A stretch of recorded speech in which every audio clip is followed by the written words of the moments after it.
The next slide shows the recommended 2B video sharing concept. And basically what it does is it allows the data layer to publish once into the integration layer. And at the integration layer, you have some boxes, if you will, that normalize the data, that after it's been normalized, stream the data out and serve it up into a common regional network, which is shown at the top of the integration layer. In this case, the regional network is NCRNet. And that common regional network is how agencies in the presentation layer can consume the video feed and then import it into their native application and show it within their native application. And so the data layer is left largely untouched, with the exception of having to publish a stream to the integration layer. And the presentation layer is left largely untouched, except it needs to access the regional network to pull down video images and bring them into their application. And the, quote, heavy lifting is done in the integration layer. There's an agency that's actually moved ahead with this architecture, and the next slide shows SHA as an agency and the sample architecture and how they've implemented it. Basically what they've done is taken their 200 Cortex encoded cameras and published them into this integration layer. And in the integration layer, there's basically a bunch of boxes. And it goes first into this one box that normalizes the video and converts it to H.264. That standard of compression is the preferred standard that is current and used widely, and that's what has to be, that is the native stream has to be converted into H.264 in order to be consumed by others easily. And then H.264 goes to one of three streaming devices. There's a grayish-blue streaming device all the way to the left of the integration layer, and that box serves it up to the National Capital Region network. And you can see in the at the top of the integration layer, it serves it up to the NCRNet. And from there, it can be accessed by all the regional partners in the presentation layer. The H.264 stream is also served up to another streaming device in green in the center of the integration layer, and that is a secure SSL feed for operation.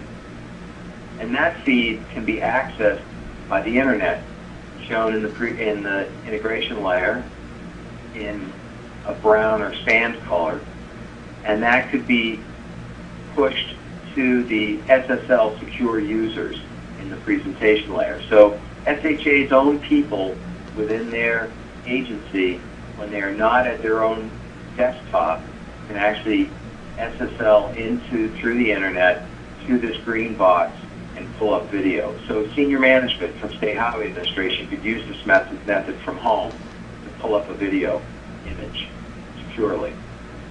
And lastly, you'll see that H.264 feed also goes to a streaming device that's brown or sand colored on the right side of the integration layer, called the public stream. And basically this is what serves up to the internet for the public. So the public users in the presentation layer all the way to the top right would access the chart website via the internet to pull down video from this public streaming box. This is important because there's going to be times when the video will not want to be served up to the public. There may be an accident, for example, and there may be a response going on. And so in this schema, by having different streaming devices serving different audiences, you're able to close the feed to that streaming device and deny access to a class of users while allowing access to your response partners, such as law enforcement or fire, or your own agency for that matter. And so, in essence, before we leave this graphic, to sum it up, you've left the SHA legacy system with its Core-Tech cameras largely alone. A box converts that via H.264 and serves it up to 3 streaming devices, which allows you then to publish out multiple streams of a particular camera to various networks, the internet or the regional network, so that your users can access those locations on those networks to pull down video images in their native application. That's the concept. If you go to the next slide, the recommended to be video sharing concept has a number of pros and cons, and you can read them there. I mean, basically, the camera and the internet are accessed only once. Therefore, it's easier on your network. It's firewall friendly the way it's constructed. To get down into the weeds, these streaming devices are set up in DMZs at the edge of your firewall, so that you don't allow anyone access into your network per se. It allows the agency to choose the presentation application that meets their needs. As long as that application can read H.264, then it can be consumed and showed within their application. It's very scalable because it's using kind of a broadcast approach to the problem. It has relatively low bandwidth because when it's converted and compressed via H.264, the stream is about 200 kilobits, which is pretty network friendly and pretty small compared to some of these systems in their native format. There's no client needed to see the video, and therefore there's no licensing fee per se to have a client on your desktop to see the video. Now, some of the cons are that you can't access video archives via this methodology, and you can't control the camera via this methodology. It simply is to view the images.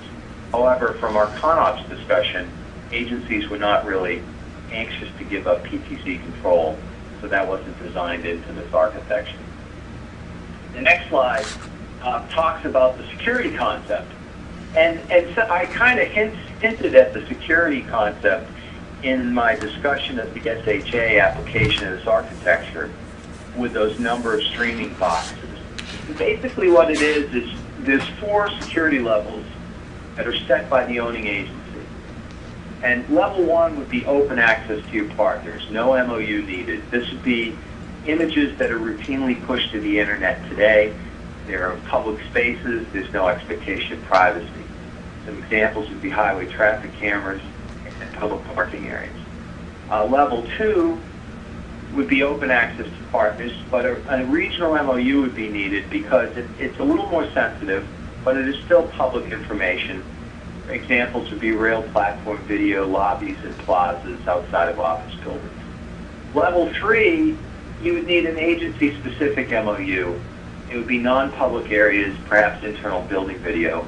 And level 4 would be law enforcement only, restricted access, and an agency-specific MOU would be needed. This could be surveillance video, screening areas, possibly encrypted video feeds.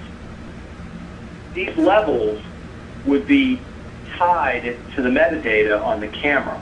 So you would determine which cameras you wanted to offer to this regional view, and you would tag those cameras as level 1, 2, 3, or 4. And that security level would correspond to what streaming device you provided that video to. So for example, if you have level 4 video, you wouldn't push that video to the internet streaming device because you don't necessarily want that video to be accessed at all by anyone in the public.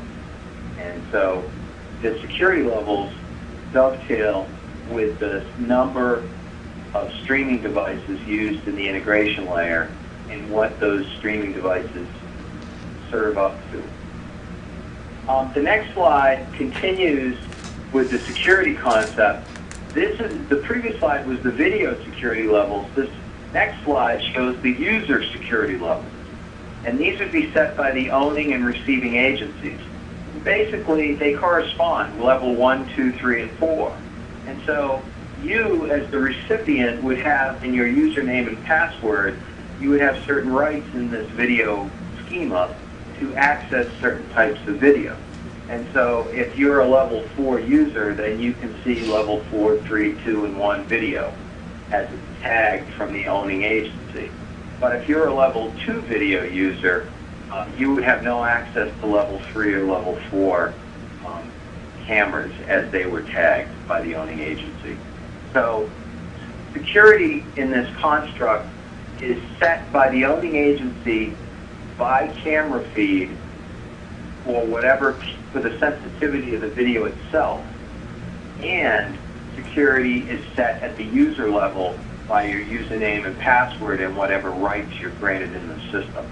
And of course there's a third layer of security involved here, and that is whatever security runs on the network that you're using in terms of either SSL access or just general network security that is running on your network that you're using to move the video. So we've kind of approached this from both a source security viewpoint in the video itself and a user security viewpoint and a network security viewpoint. The next slide shows some of the next steps. We are implementing the architecture that we've shown on the previous slides between the regional transportation agencies as we speak. And we are going to demonstrate this architecture sometime this summer. It's our goal to show it off in July and be able to demonstrate the sharing of video across these transportation agencies, across NCRnet, again by July. The funding for this project runs out, for this task runs out in August, so we have every expectation of doing the demonstration in July. As to the next, we could show a demonstration here. We do have actually a website up that's using the internet for access, but 2011 UASC follow-on project, we've been granted additional funding to continue this project, and we have 5 basic tasks we're going to proceed on in phase 3, and that is expand the DOT pilot architecture to other partners. We're looking at the Metropolitan Washington Airport Authority and the Washington Metro Authority, Transit Authority, to get them in the system and add them to the DOTs. We need to make sure that these systems are properly integrated into the regional GIS systems, such as Virginia has Viper and Maryland has EMA. FEMA is using a tool called iSave, and of course many of you, I'm sure, have heard of Virtual USA. So we want to make sure that these feeds can be easily integrated into GIS systems. We need to develop further systems documentation and a governance and sustainment plan as we move into operations with this pilot. So we want to make sure that the CIO committee is comfortable with the documentation and the sustainment plan. We are also going to refine the security framework based on lessons learned from the pilot and bringing MWA and WMATA into the network. We may have to make some adjustments there. And lastly, we want to develop a plan for private sector participation. We're going to reach out to some of the Washington, downtown DC business partnerships to see what street view cameras they may have that we could bring into this network. So those are the things we'll be doing over the next, 18 to 24 months with this follow-on work and the follow-on funding that's been identified. And so I think that the next slide shows we're ready for any kind of questions you might have. Tom? John, there's a number of questions here. The first one is, how would this scale regionally or nationally? Well, I think we've developed a framework that is not particular to the National Capital Region. If a willing agency wanted to participate,